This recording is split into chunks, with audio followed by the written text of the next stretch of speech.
Alors, frères et sœurs, on est heureux de pouvoir chanter ensemble, hein, en assemblée. Et à la maison, bien, patientez, puis inscrivez-vous. On va reparler des inscriptions dans quelques minutes. Maintenant qu'on vient de chanter ces chants-là, j'aimerais qu'on puisse prendre le temps de prier, puis de remercier Dieu pour les offrandes qu'on peut donner par les moyens qui nous sont fournis de semaine en semaine. Alors, on va, dès que nos frères vont avoir rejoint leur place, on va pouvoir prier et remercier le Seigneur. Alors, prions. Notre Père qui prend soin de sa création et qui la comble d'amour, malgré tout le mal qu'on peut voir dans le monde. Tu pourvois à nos besoins. Nous l'avons lu et nous l'avons chanté. Et Seigneur, tu nous permets de recevoir un salaire ou un revenu ou quelque chose qui nous permet de maintenir nos avoirs, d'avoir une maison, un toit sur la tête, une protection contre la pluie et la neige l'hiver et tout cela. Même au milieu de la pandémie, Seigneur, tu pourvois à toutes sortes de moyens. Et nous voulons tellement t'en remercier. Ta providence qui parlait de nourriture dans la Bible à l'époque s'adapte à toutes les situations dans le monde. Parce que tu es ce Dieu qui n'est surpris en rien. Alors maintenant que nous te donnons de semaine en semaine nos offrandes, surprends-nous par le fait que tu n'es pas surpris de ce qu'on donne et que tu es capable de prendre soin de nous malgré tout. Et donne-nous la joie, donne-nous de donner avec beaucoup de joie et donne-nous la joie de voir les résultats, l'utilité de ce qu'on donne pour contribuer à ton œuvre dans la ville de Granby et plus loin encore. Alors merci Seigneur, nous te remercions au nom de Jésus-Christ qui a payé tellement cher pour nous sauver. Amen. Alors on a quelques annonces pour vous ce matin, frères et sœurs.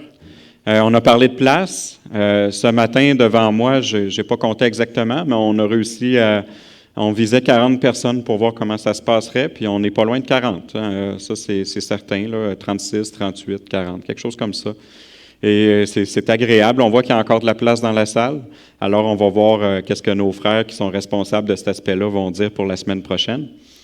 Et donc, merci à toutes les personnes qui ont contacté ou qui se sont fait contacter, qui ont répondu à l'invitation pour ce 25 ou 26 juillet. Et maintenant, on va vous permettre de demander si vous ne l'avez pas déjà fait. Il y en a qui l'ont déjà fait pour le 1er août et pour le 8 août. Et donc, à ce moment-là, le 1er et le 8, je veux juste vous dire, il y a encore beaucoup de places de disponibles. On dirait qu'il y a beaucoup de gens en vacances, là. Alors, ne vous gênez pas pour donner votre nom pour le 1er et le 8 août. De toute façon, s'il y a trop de noms, on va juste devoir faire un choix puis appeler juste ou confirmer juste les personnes qu'on est capable de recevoir. Donc, on pourrait recevoir 300 noms, ça nous donnerait peut-être plus de travail, mais ça ne serait pas la fin du monde pour pénaliser des gens. Vous comprenez?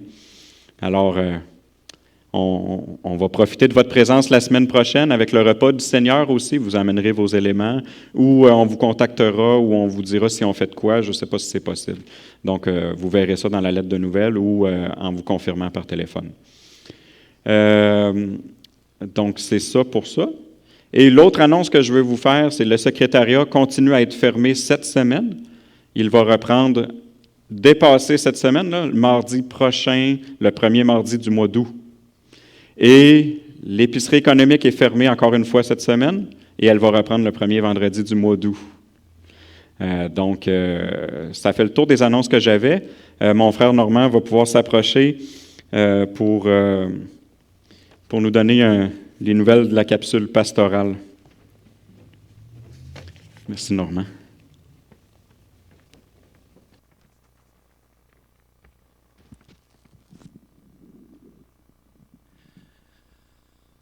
Bonjour à tous et bonjour également à ceux qui sont à la maison et qui nous regardent.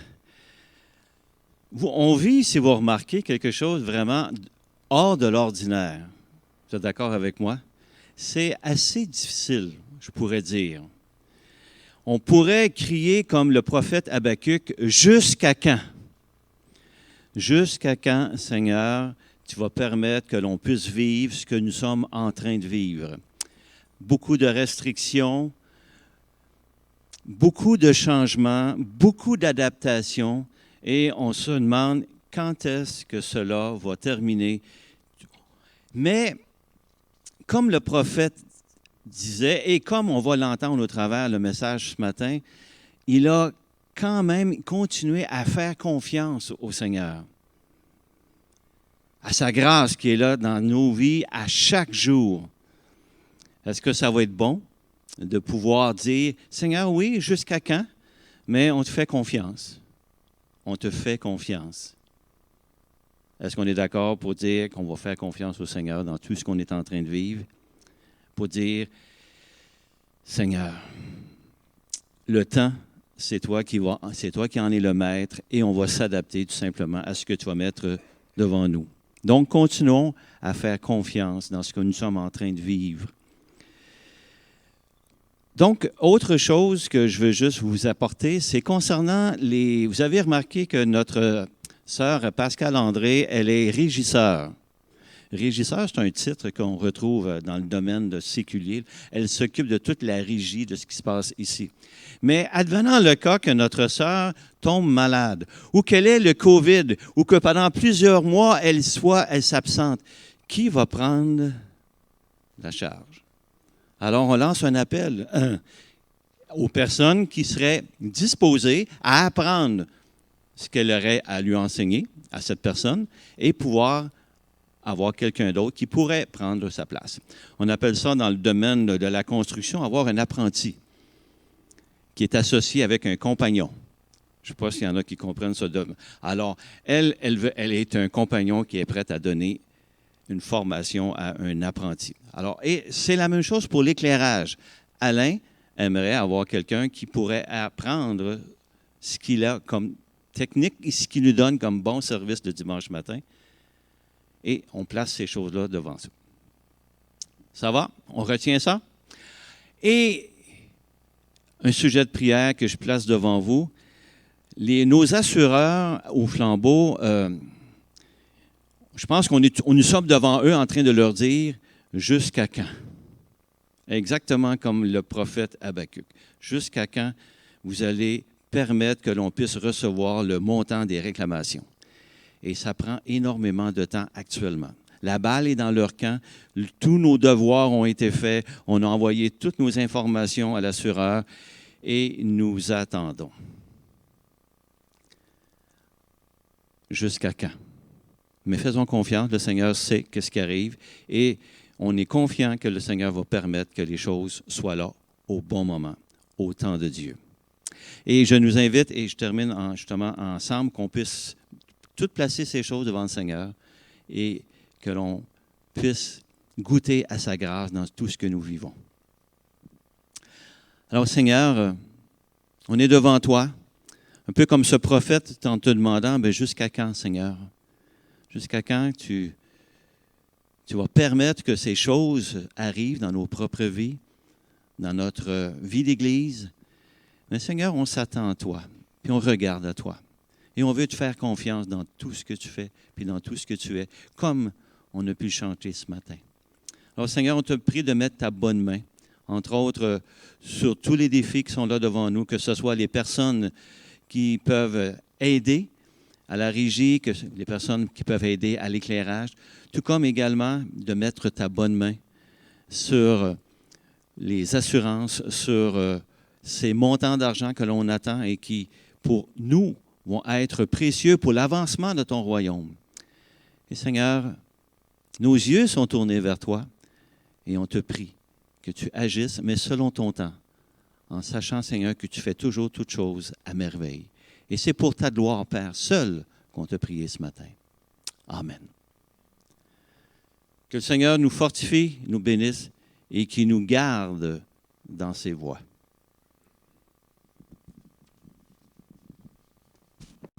Alors, bonjour à tous, bonjour tout le monde. On est vraiment content qu'on puisse se voir un petit peu plus près et non derrière l'écran. C'est vraiment plaisant. On remercie le Seigneur qu'on peut commencer à se à se rencontrer de plus en plus. C'est vraiment une belle bénédiction. Alors, bonjour à tout le monde. Bonjour à ceux qui sont derrière l'écran. C'est là-bas, il faut que je regarde, hein, c'est ça? Alors, j'ai une question très simple pour chacun d'entre vous. Êtes-vous des personnes qui avez confiance en Dieu? Alors, les gens disent oui. Alors, lorsque ça va mal, est-ce que vous avez confiance en Dieu? Alors, les gens qui sont ici, là, pour votre information, ils répondent oui. Alors, peut-être que derrière l'écran, où je vous entends dire oui, on fait confiance à Dieu lorsque ça va mal. Maintenant, une autre question. Quand ça va mal, comment faites-vous ça, faire confiance en Dieu à travers tout ce que vous vivez? Hein? Est-ce que vous attendez que l'épreuve passe, puis que l'épreuve, la tristesse passe, puis que vous avez, avec un esprit de résignation, puis vous attendez que ça passe, puis vous attendez la prochaine épreuve? Est-ce que c'est comme ça qu'on fait confiance à Dieu? Vous savez, on peut l'afficher, je pense qu'on peut l'afficher à l'écran. Alors, vous voyez à l'écran, hein, des fois dans la vie, il y a des moments où ça ne va pas bien. Hein, c'est comme un nuage noir qui est au-dessus de notre tête, puis ce nuage-là, il nous suit. Alors, on commence à prier, puis on prie, puis on prie, puis on prie. Mais lorsque le nuage noir reste au-dessus de notre tête, là, c'est des fois on prie, puis on continue. On dit « Jusqu'à quand, Seigneur? » Puis là, ça devient pire. Là, c'est plus juste de la pluie qu'on a sur la tête, c'est des orages. Puis des éclairs. Hein? Puis là, on crie encore. Jusqu'à quand, Seigneur? Alors, on va afficher encore la prochaine slide. Il va peut-être avoir moins de délai. Ah, c'est apparu. Alors, lorsque votre cœur est abattu, hein, lorsque vous êtes troublé, que vous êtes dans la tristesse, lorsque le nuage noir est au-dessus de votre tête, comment faites-vous ça? Faire de plus en plus confiance à Dieu. Hein? Comment faites-vous ça pour passer d'un cœur découragé à une paix spirituelle, à une sécurité spirituelle? Je vais commencer par donner une petite définition, si vous voulez, puis on peut l'afficher. Je mets sur le qui-vive Solange, là, c'est elle qui tourne les pages. Vous faites confiance à Dieu quand? Lorsque vous évaluez votre problème en fonction des voies de Dieu qui sont révélées dans sa parole. Et ensuite, vous placez votre cœur confiant dans l'assurance que Dieu va agir envers vous en fonction de ses voies. Hein, ce n'est pas une définition vraiment complète, mais ça montre vraiment un point important. Ça montre que vous devez commencer à penser, que vous devez commencer à réfléchir. Vous savez, pour faire de plus en plus confiance à Dieu dans tout ce qui vous arrive, ça commence par comprendre certaines choses à propos de la nature de Dieu. Puis en connaissant de plus en plus Dieu, en connaissant de plus en plus la nature de Dieu, vous allez comprendre qu'ultimement, Dieu va travailler dans votre vie d'une façon qui est en lien avec son caractère. Hein, il va travailler dans notre vie d'une façon qui est en lien avec son caractère.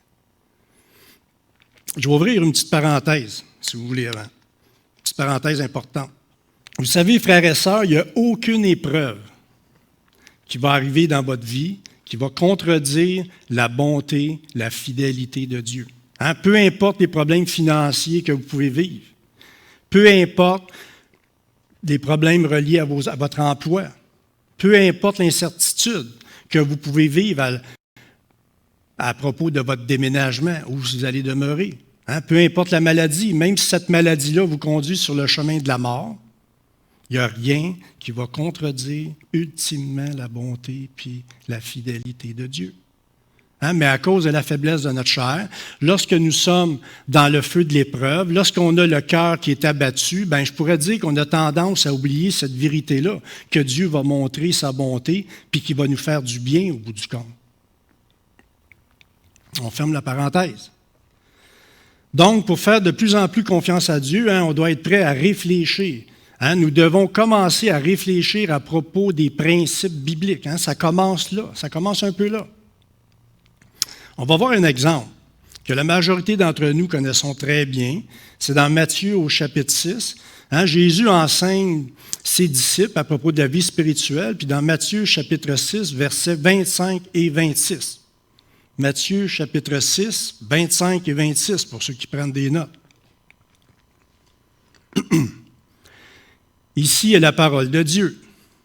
C'est pourquoi je vous dis, ne vous inquiétez pas de votre vie, de ce que vous mangerez, ni pour votre corps, de quoi vous serez vêtus. La vie n'est-elle pas plus que la nourriture et le corps plus que le vêtement? Regardez les oiseaux du ciel. Ils ne sèment ni ne moissonnent, et ils n'amassent rien dans des greniers, et votre Père céleste les nourrit. Ne valez-vous pas beaucoup plus qu'eux? Je ne sais pas si vous avez remarqué, mais dans ce verset-là, Jésus enseigne ses disciples à réfléchir. Il leur montre comment réfléchir à leurs problèmes. Dans ce cas-ci, c'est l'inquiétude à propos de leurs besoins. Jésus leur dit, dans le fond, je comprends que vous êtes inquiets pour vos besoins. On comprend ça. Mais mettez votre problème de côté pour un instant et pensez, réfléchissez. Jésus dit, regardez les oiseaux. Regarder, ça implique quelque chose, ça. Il faut réfléchir, le cerveau, il tourne un petit peu. Là, les oiseaux du ciel ne sont pas capables de répondre à leurs besoins et Dieu prend soin d'eux. Dans le fond, Dieu est en train de dire que nous devons évaluer nos besoins, nous devons évaluer nos problèmes, nos inquiétudes à la lumière de ce que Dieu fait. C'est ça, c'est comme ça qu'on évalue notre problème, à la lumière de ce que Dieu fait. Vous savez, faire confiance à Dieu, ça ne veut pas dire que les circonstances vont changer nécessairement. Les circonstances n'ont pas besoin de changer pour que vous puissiez passer du découragement à la joie dans le Seigneur, dans cette paix spirituelle-là. Pourquoi ça n'a pas besoin de changer? Parce que ce n'est pas connecté. La joie chrétienne, ce n'est pas connecté avec les circonstances, avec les choses que vous vivez. C'est connecté avec le Seigneur. Puis aujourd'hui, c'est ça qu'on va voir. On va commencer dans le livre d'Habacuc pour voir comment Dieu a pris un homme qui l'a amené du découragement à une paix spirituellement. Alors prions, s'il vous plaît.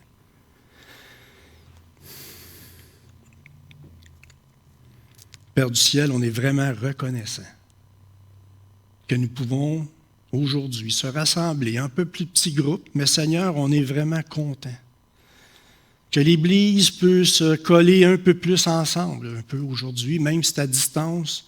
On est vraiment reconnaissant de ta bonté, de ton amour que tu as pour ton Église jour après jour, malgré tout ce qui se passe dans le monde.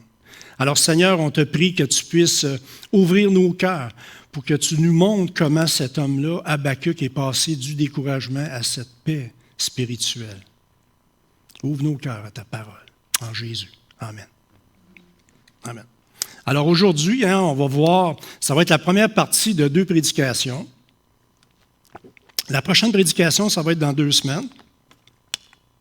Alors, si vous ne voulez pas vous inscrire, non, c'est une blague.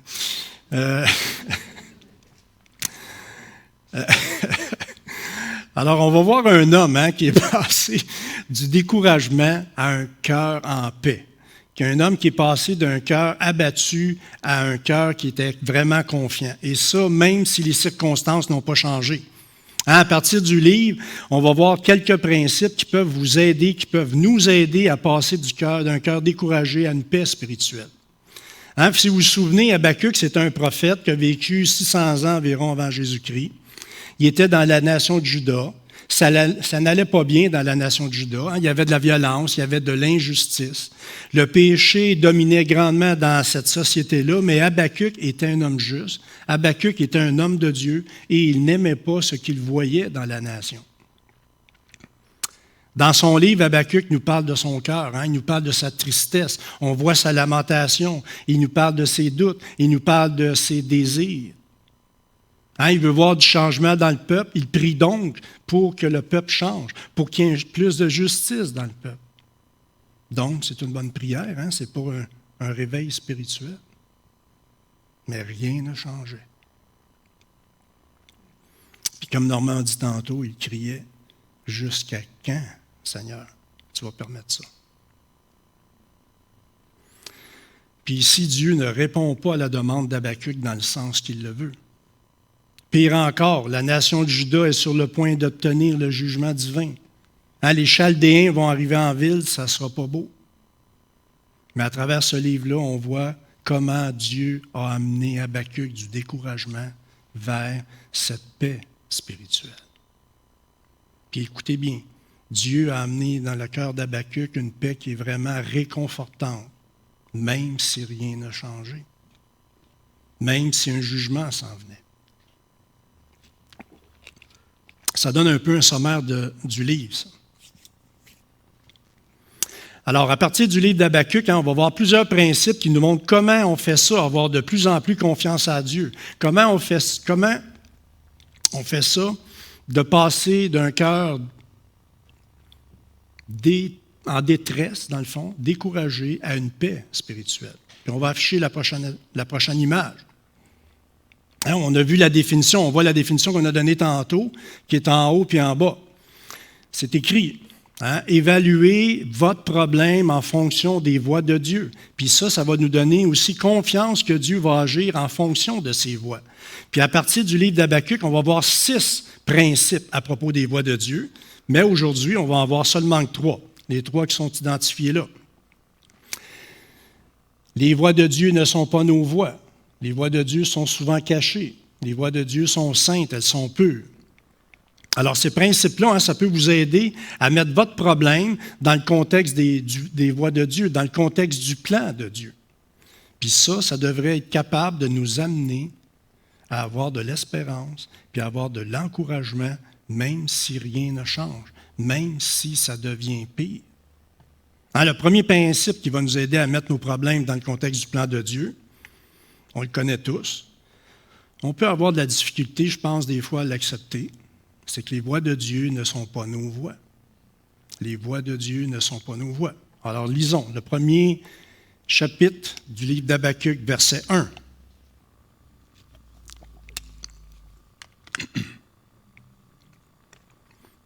Ici est la parole de Dieu. Oracle révélé à Habacuc le prophète. Jusqu'à quand, ô Éternel, j'ai crié et tu n'écoutes pas? J'ai crié vers toi la violence et tu ne secours pas. Entendez-vous le cœur d'Habacuc dans ce verset-là, dans ces passages-là? Pourquoi me fais-tu voir l'iniquité et contemples-tu l'injustice? Pourquoi l'oppression et la violence sont-elles devant moi? Il y a des querelles et la discorde s'élève. Aussi la loi n'a point de vie. La justice n'a point de force, car le méchant triomphe du juste et l'on rend des jugements iniques. Voyez-vous, à partir de ces 4 premiers versets-là, Habacuc prie depuis une bonne secousse. Il dit « Jusqu'à quand ?» Ça fait longtemps qu'il prie pour que le peuple change, pour qu'il y ait plus de justice, pour que la loi soit respectée, mais Dieu ne répondait pas. Dieu ne répondait pas. Puis pourtant, sa demande est légitime. C'est une bonne prière. C'est un homme juste, Habacuc. Mais ici, la voie de Dieu était de laisser continuer l'injustice pour un temps. Dieu ne faisait rien à la façon d'Habacuc. Et Habacuc pense que Dieu ne fait rien. Il est découragé.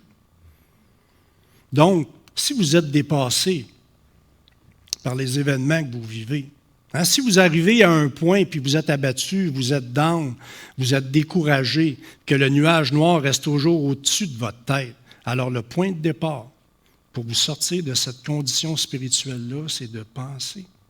C'est de penser que, premièrement, vous devez regarder à l'extérieur de votre problème, de regarder à l'extérieur de votre condition, puis de vous rappeler que Dieu peut faire les choses différemment de ce que vous demandez. Les voies de Dieu ne sont pas mes voies. On ne l'affichera pas, mais dans Isaïe 55, on le connaît tous, Isaïe 55, versets 8 et 9. « Car mes pensées ne sont pas vos pensées et vos voies ne sont pas mes voies, dit l'Éternel. Autant les cieux sont élevés au-dessus de la terre, autant mes voies sont élevées au-dessus de vos voies et mes pensées au-dessus de vos pensées. » Il y a sûrement des personnes qui sont ici ce matin ou qui sont derrière l'écran puis que leur vie ne va pas comme ils veulent.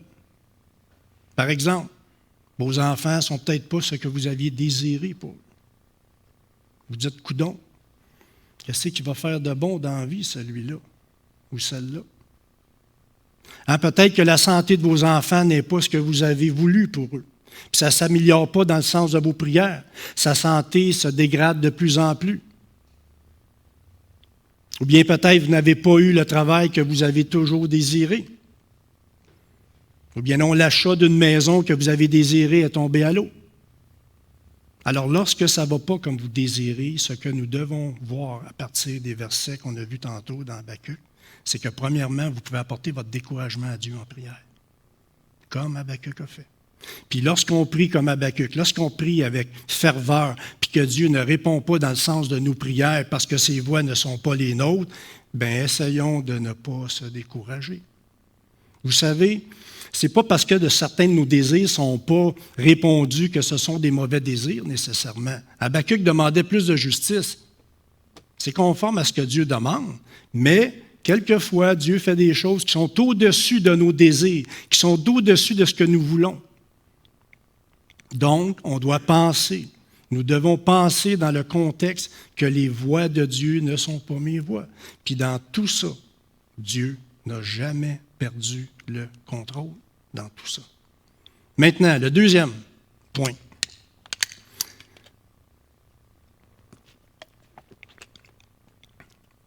Le deuxième principe qui nous aide à mettre notre problème dans le contexte du plan de Dieu, c'est que les voies de Dieu sont souvent cachées. Les voies de Dieu sont souvent cachées. Regardons la réponse d'Habacuc à partir du verset 5.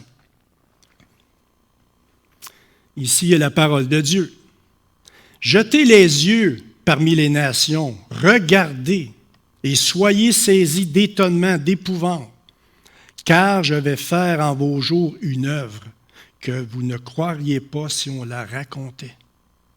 Voici, je vais susciter les Chaldéens, peuple furibond et impétueux, qui traversent de vastes étendues de pays pour s'emparer de demeures qui ne sont pas à lui. Il est terrible et formidable. De lui seul viennent son droit et sa grandeur. » Ici, on voit que Dieu ne répond pas dans le sens de la prière d'Habacuc. Comme j'ai dit tantôt, aux yeux d'Habacuc, Dieu ne fait rien. Puis pourtant, Dieu, il dit ici qu'il fait quelque chose. Pour la même situation d'injustice, Dieu laisse continuer l'injustice, continuer encore et encore, et Dieu dit qu'il fait quelque chose. Donc, Habacuc ne voyait pas cette voie cachée de Dieu. Mais ici, Dieu va lui montrer maintenant. Pour nous, vous perdez de l'argent, ça empire, vous faites faillite. Alors, à vos yeux, Dieu ne vous aide pas. Pourtant, dans sa parole, il dit qu'il est à l'œuvre. Peut-être que dans votre travail, votre condition s'empire et s'empire. Vous n'avez pas encore trouvé de maison dans votre déménagement. À vos yeux, peut-être, Dieu ne fait rien pour vous aider. Puis pourtant, Dieu est à l'œuvre. Mais honnêtement, on ne comprend pas.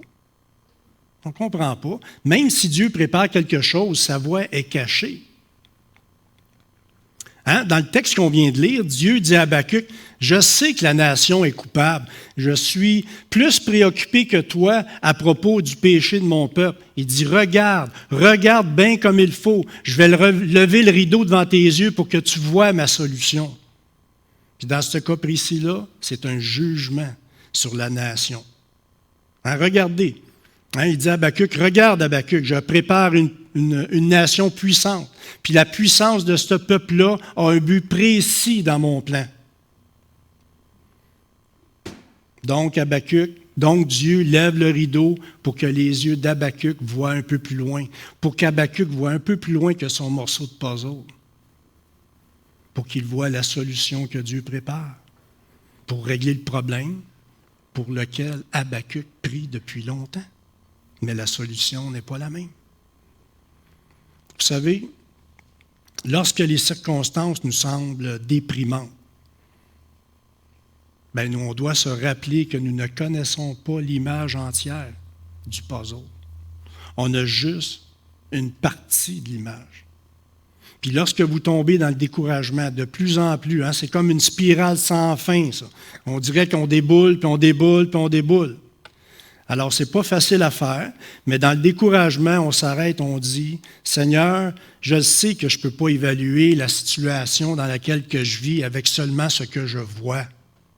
Je ne suis pas capable d'évaluer ma situation avec juste ce que je vois. L'image est beaucoup plus grande que je suis capable de voir. L'image est pas mal plus grande que mon morceau de puzzle.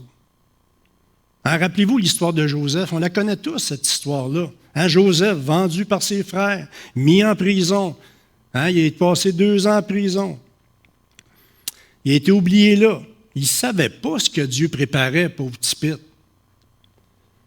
Il n'avait aucune idée de ce que Dieu préparait. Il ne connaissait pas l'histoire il ne connaissait pas le déroulement de l'histoire. Il avait juste son morceau de puzzle.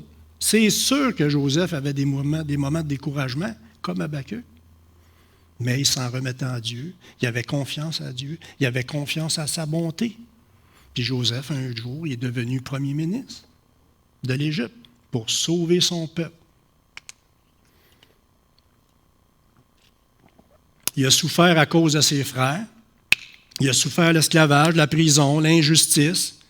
Ses frères faisaient le mal. Puis Dieu préparait le bien.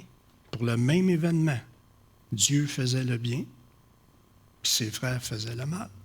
C'est quelque chose, hein? Donc, ce que vous voyez, ce que nous voyons, ce que nous comprenons des circonstances qui nous entourent, ce n'est pas un indicateur fiable à 100% de ce qui est bon. Vous devez voir l'amour de Dieu. Vous devez voir la bonté de Dieu. Je ne suis pas sûr que les disciples de Jésus comprenaient qu'est-ce qui se passait lorsque Jésus est venu à la croix, l'œuvre merveilleuse vraiment qui est arrivée. Je ne suis pas sûr qu'ils voyaient ça. Vous savez, ce que vous vivez, ce que vous comprenez à travers vos enfants, ce que vous vivez, ce que vous comprenez à travers votre travail, à travers vos plans de déménagement, même à travers de l'Église, tout ce que vous avez vécu à travers l'Église. Tout ce que vous voyez des événements qui vous entourent, sachez que tout ça, ce n'est pas un indicateur fiable à 100% de ce qui est bon. Vous n'avez pas l'image complète. Vous avez juste votre morceau de puzzle. Puis dans tout ça, nous devons voir la bonté de Dieu, même si ses voies sont souvent cachées. Parce que ses voies sont saintes. Ça va nous amener au 3e point, si vous voulez. On prendra plus d'eau. Le 3e principe qui peut nous aider à mettre nos problèmes dans le contexte du plan de Dieu, c'est que les voies de Dieu sont saintes, les voies de Dieu sont pures. Souvenez-vous ce que Dieu vient de dire à Habakkuk. Il a dit qu'il va faire venir les Chaldéens, ils vont souffrir terriblement. Voyez-vous un Dieu saint à l'œuvre avec des voies saintes là-dedans? Bien, Habakkuk, lui, oui. Regardez ce qu'il dit au verset 12. On va l'afficher. « N'es-tu pas depuis toujours éternel, mon Dieu, mon Saint? Nous ne mourrons pas. Éternel, tu as établi ce peuple pour exercer tes jugements. Mon rocher, tu l'as appelé pour infliger les punitions. » Avez-vous remarqué la façon de penser d'Habakkuk? Habakkuk commence à penser au caractère de Dieu. Dieu vient juste de lui donner une annonce terrible qu'il va y avoir un jugement sur la nation, mais Habakkuk ne demande pas tout de suite « Pourquoi Dieu tu fais ça? » Comme ça. Non, Habakkuk se rappelle premièrement qui est Dieu. Il se rappelle, il réfléchit, il pense au caractère de Dieu dans tout ça. Il dit Dieu est éternel, Dieu est saint. Il sait que Dieu est complètement bon. Il le sait. Mais Habakkuk ne comprenait pas la solution de Dieu. Mais il croyait quand même que le jugement serait bon pour eux. Ils croyaient quand même que le jugement serait bon pour eux. Au bout du compte. Au bout du compte. Regardez le verset 12 encore. Il dit, « Nous ne mourrons pas. » Donc, il sait que le peuple ne disparaîtra pas. Pourquoi Habakkuk dit ça? Dieu, il n'a pas donné ça dans sa réponse. Mais Habakkuk, c'est un homme de Dieu. Il sait que quand Dieu fait des promesses, il garde ses promesses. Il savait sûrement les promesses qu'il avait faites à Abraham, les promesses qu'il avait faites à David, avec un descendant royal. Puis quoi qu'il arrive, il savait que le peuple, ça ne serait pas la fin pour eux au bout du compte. Dieu avait fait la promesse et Dieu ne brise pas ses promesses.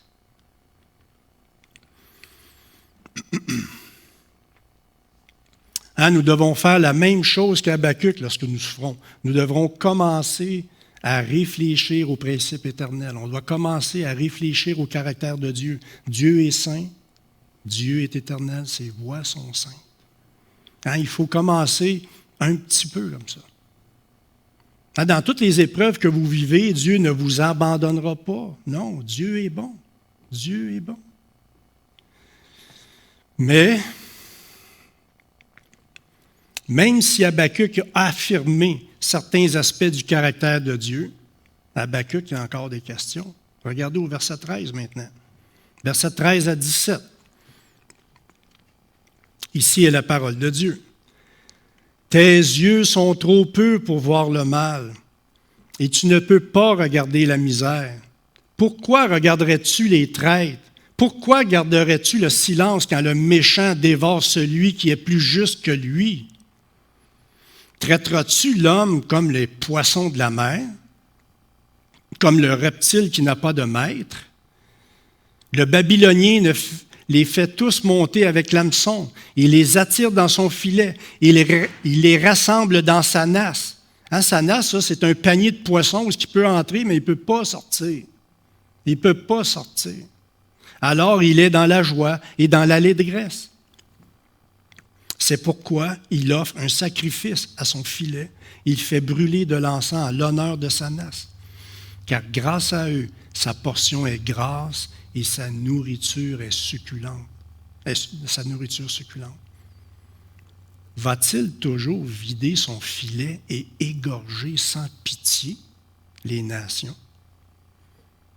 Ce que Habacuc dit, il dit, je sais, Seigneur, qu'on est mauvais. Je sais, Seigneur, qu'on est méchant. Mais Seigneur, le peuple que tu as choisi sont pires que nous autres. Pourquoi eux? Je ne comprends pas, Seigneur, qu'est-ce qui se passe. Dieu, est-ce que ces méchants-là vont prospérer et gagner le monde? Seigneur, comment peux-tu être favorable à une nation plus méchante que nous? Est-ce qu'on a des pensées comme ça, des fois, avec des gens qui nous entourent, qui prospèrent, qui sont peut-être plus méchants que nous autres? Donc, Habacuc, même s'il a affirmé les vérités à propos de Dieu, le gars, il est encore perturbé. Mais il ne se cache pas. Il ne se cache pas. Puis ça aussi, ça devrait être une vérité pour nous autres. Il ne faut pas se cacher la tête dans le sable lorsqu'on vit des moments d'épreuve. Il faut premièrement regarder qui est Dieu, son caractère, sa nature, puis ensuite, il faut apporter nos questions à Dieu, comme Habacuc. Mais des fois, on n'aura jamais de réponse dans notre vie en passant, comme Job.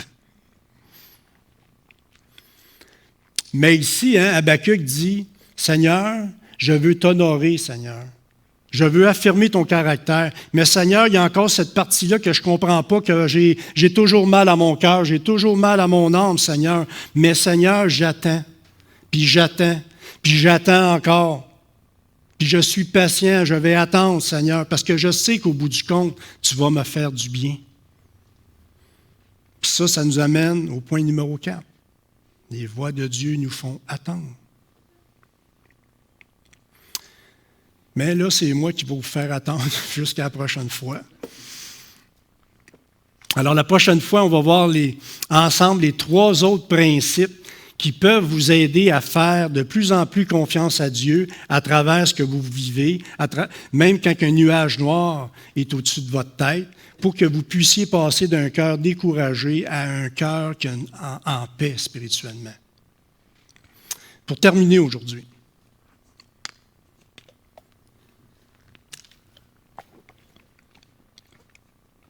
dans l'épreuve, certains croyants disent, oui, Dieu est souverain. Oui, dans tout ce que je vis, Dieu a le contrôle. Oui, on dirait bien que c'est la volonté de Dieu, dans quoi que je passe. C'est vrai que Dieu est souverain. C'est vrai que Dieu est en contrôle, mais certaines personnes le disent avec un esprit de résignation, avec un esprit de défaite, et non avec un esprit de victoire. Vous savez, dans l'épreuve, il ne faut pas juste dire que Dieu est souverain, que Dieu est bon, puis on s'écrase. Non, il faut tenir ferme. Il faut tenir ferme au milieu du feu. Il faut tenir ferme dans l'épreuve. Même quand tout s'écroule autour de nous, il faut tenir ferme. Parce que tout ce qui vous arrive ne contredira jamais les vérités à propos de Dieu. Jamais. Dieu y est bon, Dieu y est saint, ses voies sont saintes. Dieu va nous bénir à la fin. La victoire est assurée. Vous savez, votre meilleur prédicateur, ce n'est pas Serge Caron. Votre meilleur prédicateur, ce n'est pas François Provencher. Votre meilleur prédicateur, c'est surtout pas moi. Puis c'est même pas Charles Spurgeon, qui était appelé le prince des prédicateurs. Non, le meilleur prédicateur pour vous-même, c'est vous-même. Prêchez-vous la parole. Prêchez-vous la parole. Puis lorsque vous allez dans la prière, premièrement, votre cœur, votre âme doit embrasser les vérités à propos de Dieu. Puis de se rappeler que ces voix ne sont pas nos voix.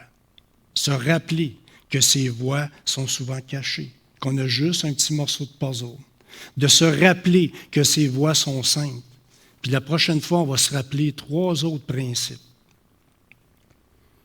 Puis peut-être vous allez être capable de dire, Seigneur, je vais mettre de côté les circonstances pour un moment, je vais commencer à penser, je vais regarder ta grandeur, je vais regarder ta personne, et même dans l'épreuve, Seigneur, je veux te servir pour ta gloire, pour ta fidélité, pour toute l'œuvre que tu as faite en Jésus-Christ, parce que tu sauves mon âme. Parce que je sais qu'au bout du compte, Seigneur, c'est pour mon bien. Puis même si tout s'écroule, Seigneur, autour de moi, mon regard demeure sur toi, même si rien ne change. Ça commence un petit peu comme ça. Je ne dis pas que c'est simple. Je ne dis pas que c'est facile, cette affaire-là. C'est une bataille. C'est une bataille jusqu'à la fin de votre vie, cette affaire-là. Mais nous combattons jusqu'à la victoire. Parce que la victoire est assurée car, j'ai entendu Caro en arrière, car Christ est vainqueur. Amen. Alors, même si la maladie nous amène vers la mort physique, même si votre emploi n'est pas ce que vous avez désiré, même si nos projets de vie ne vont pas dans la direction que nous voulons, même si vous avez la hanche brisée comme Jacob, peut-être que vous allez dire comme Jacob, Dieu, je ne te lâcherai pas tant que tu ne me béniras pas. J'irai nulle part sans toi. Je vais m'accrocher à toi. Je vais affirmer ton caractère jusqu'à temps que tu me bénisses, Seigneur. Jusqu'à ma mort, Seigneur, je tiendrai par la foi. Parce que je sais ce qui est vrai à propos de toi, mon Dieu. Parce que tu sauves mon âme. Prions, s'il vous plaît. Notre Père, notre Dieu, on est vraiment reconnaissant de ta parole. De ta parole, de cette histoire d'Habacuc où tu as pris un gars découragé puis que tu l'as amené dans une paix spirituelle. Seigneur, puisses-tu nous aider à saisir de plus en plus comment tu œuvres dans ce monde. À saisir comment tu es bon, comment tu es plein d'amour malgré les circonstances que nous vivons. Seigneur, apprends-nous à voir que tes voies ne sont pas nos voies. Que tes voix, des fois, sont cachées et on ne comprend pas cette image-là, cette grande image-là. Seigneur, apprends-nous à voir tes voix comme saintes et pures, malgré tout ce qui nous arrive. Seigneur, conduis nos cœurs. Conduis nos cœurs vers cette paix spirituelle dans les moments d'épreuve. En Jésus. Amen.